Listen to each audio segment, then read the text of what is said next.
கிறிஸ்துவில் பிரியமானவர்களே, இந்த நாளுக்கென்று தேவன் நமக்கு எழுதியிருக்கிற ஜீவ வார்த்தை சங்கீதங்களின் புஸ்தகம் 16வது சங்கீதம் 6வது வசனம். நேர்த்தியான இடங்களில் எனக்கு பங்கு கிடைத்தது, சிறப்பான சுதந்திரம் எனக்கு உண்டு. எனக்கு அருமையான சகோதர சகோதரிகளே, இன்றைய நாளில் கர்த்தர் உங்களுக்காய் ஆயத்தப்படுத்தி வைத்திருக்கின்ற நேர்த்தியானவைகளையும் சிறப்பானவைகளையும் பெற்றுக்கொள்கிற நாளாய் வாக்கு பண்ணி ஆசிர்வதித்து இருக்கின்றார். இன்றைக்கும் அநேகருடைய வாழ்க்கையில் பல காரியங்களை ஒழுங்கு செய்து அதற்காய் திட்டம் பண்ணி நல்ல பதிலுக்காய் காத்திருக்கிறவர்களே, இன்றைக்கு உங்களை பார்த்துதான் கர்த்தர் சொல்லுகின்றார், தம்மில் அன்பு கூறுகிறவர்களுக்கு நேர்த்தியான இடங்களில் சிறப்பான பங்கை ஆயத்தப்படுத்தி வைத்திருக்கிறேன் என்று. நீங்கள் எதிர்பார்த்திராத இடத்திலிருந்து அவைகளை உங்களுக்கு பெற்றுத்தந்து ஆசீர்வதிக்கின்றார். வார்த்தையை விசுவாசியுங்கள், அற்புதங்களை காண்பீர்கள், ஆசீர்வதிக்கப்படுவீர்கள். இன்றைக்கும் நாம் ஆதியாகமத்தின் புஸ்தகம் 42வது அதிகாரத்தை வாசிக்கையில் அங்கே யோசேப்பை குறித்து பார்ப்போமானால், யோசேப்பு எகிப்து தேசம் முழுமைக்கும் அதிகாரியாக நியமிக்கப்பட்டிருந்தான்.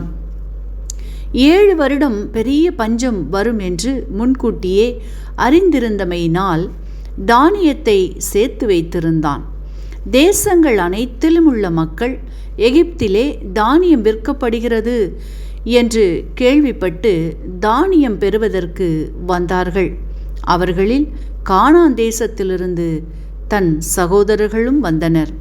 அவர்களுக்கு தானியத்தை கொடுத்து அனுப்பியதோடு திருப்தியாய் ராஜ மரியாதைகளுடன் அவர்களை அவர்களின் தகப்பன் வீட்டுக்கு அனுப்பி வைத்தான் என்று நாம் வாசித்து அறிகின்றோம்.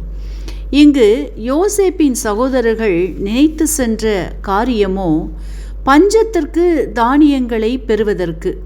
ஆனால் அங்கு அவர்களுக்கு காத்திருந்த பெரிய ஆச்சரியம், அவர்களின் சாக்குகளில் கர்த்தர் பணத்தை புதையலாக கட்டளையிட்டார் என்பதை.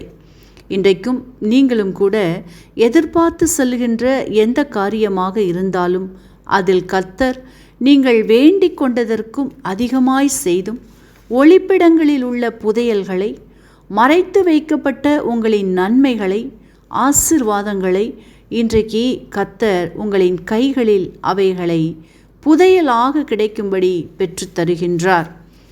நீங்கள் எனக்கருமையானவர்களே, இன்றைக்கும் நீங்கள் எவற்றுக்காக காத்திருக்கிறீர்களோ அது ஒருவேளை சரீர சுகமாக, நல்ல பதிலை எதிர்பார்த்து இருக்கின்ற வேலைக்காக, விசா காரியங்கள், குடும்ப சமாதானம், பணக்காரியங்கள், அதிகாரிகளின் ஒப்புதல்கள், இப்படி எதுவாக இருந்தாலும் இன்றைக்கு அவற்றில் நீங்கள் எதிர்பார்த்திருக்கும் முடிவை, நல்ல பதிலை காணும்படி கேட்கும்படி ஆசீர்வதிக்கின்றார்.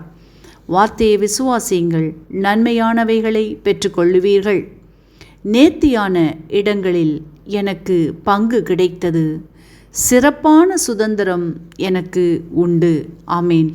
இன்றைக்கும் இந்த வார்த்தைகளை கேட்டுக்கொண்டிருக்கின்ற உங்களில் யாரேனும் உங்களின் பாவங்களுக்காக மறைத்து உயிர்த்தெழுந்த இயேசுவை அறியாமலும் விசுவாசியாமலும் இருப்பீர்களானால் இன்றைக்கு உங்களை ஒப்புக்கொடுத்து விசுவாசியுங்கள்.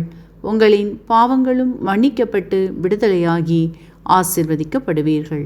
இந்த வார்த்தைகள் மூலமாக கர்த்தர் இன்று உங்களை ஆசீர்வதிப்பாராக.